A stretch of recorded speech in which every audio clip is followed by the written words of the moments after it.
welcome to a Fundamental Games game playthrough of WarRift by Benjamin Petrie. So today I'm just going to read through the rules and see what I can make out of how to try this game.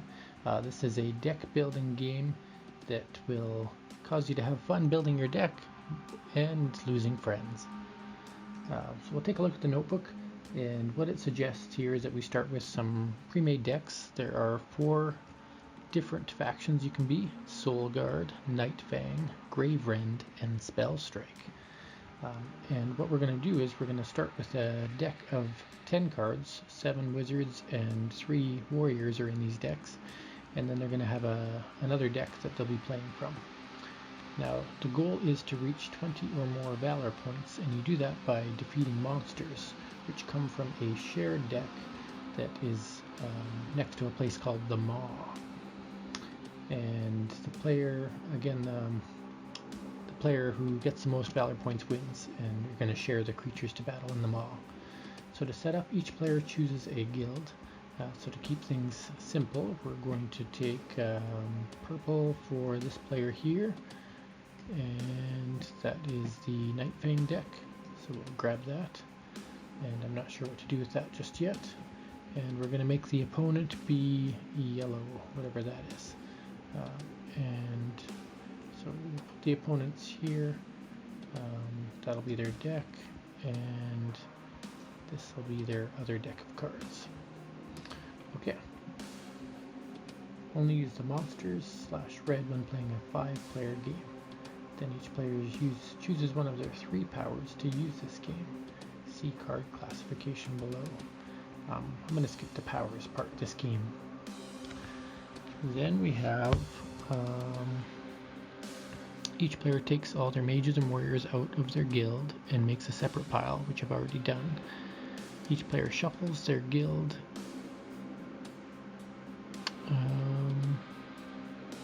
and deck. Okay, so we shuffle our guild, so that will go over here, and our deck, we'll flip it over, whoops, flip that over and shuffle that. Okay, that deck is shuffled. And here we'll flip this over and shuffle, and take the guild, put it here, and shuffle. Alright.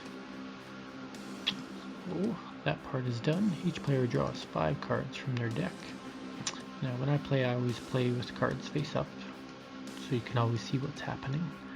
So 5 cards face up, and 5 cards face up.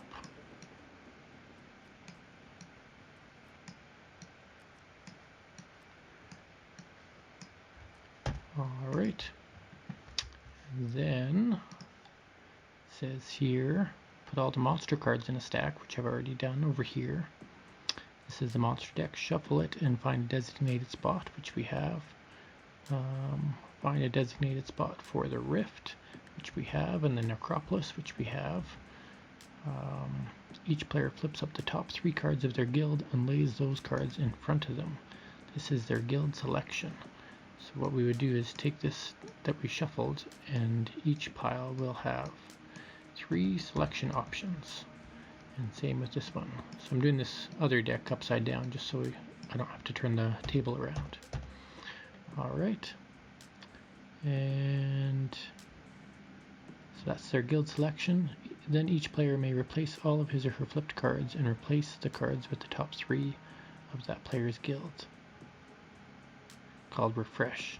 So it's kind of like taking a mulligan, but I'm just going to leave the cards as is. Each player then looks at the top card of their guild. The player with the highest number value in the bottom right decides where he wants to go in the turn order, then taking their turn in a clockwise order. So basically you would reveal the top card, and whoever's number was higher in the top or the bottom right. So in this case that one's a 3, and in this one that would be a 1. So the yellow player gets to go choose who goes first. Then choose the monster limit. That's the maximum amount of monsters that can be in play at the end of a player's turn. At the end of a player's turn, if there are more monsters in play than the monster limit, that player is eliminated and removed from the game. So So we're going to play with a monster limit of 12. That's the recommendation here. And you can fit 10 on the actual mat right now, but actually I can put 2 more on. There we go. So we'll make the maximum 12.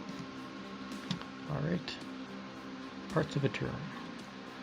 So that is basically how you set up the game. Now, I'm not going to get into playing the game just yet. I'll do that in a future one. But we'll look at some of these cards in art just to show you what we have. So each deck has 7 mages and 3 warriors. And if we take a look at the card art, the purple deck, which is called Nightfang, is kind of a lycanthrope deck. And if you look at some of my guild options, there is I might not be able to read these names properly, but a Sanguine Ablator. You may consume a card in your discard pile, a Breakneck Battler, or a Vigilant Sentinel. And if we search through this deck, for example, we can see that there are multiples of some of the cards, and some of the cards are unique, so they kind of have ratings. The ones that are gold, let's see if I can find one here. Here's an example of a gold one. It's probably one of the more powerful cards. There's only 1 of each of the gold cards in the deck. 2 of each of the silver cards, which are like these ones here on the bottom right, silver, and then there's 3 of each bronze. So there's some rarity in the deck. Alright, so that is the Nightfang deck. And then over here we have Knights and Mages, Scouts, Champion of Azael. So the Sun Guard is kind of like a warrior type of deck, I think, more than anything else. And of course there's the Spell Strike deck, which is likely Wizards, and Graverend, which is kind of like a necromancy theme. If you were playing 5 players, then the 5th player would be the Demon Master, and they have a different kind of influence on the game. And these power cards here, I chose not to play with them this game, but they're a once a game option that each player could have. And they get to pick one of those at the beginning of the game. Alright, so that's the setup and a quick example of what WarRift has to offer for components, and I'll get into a gameplay scenario in the future.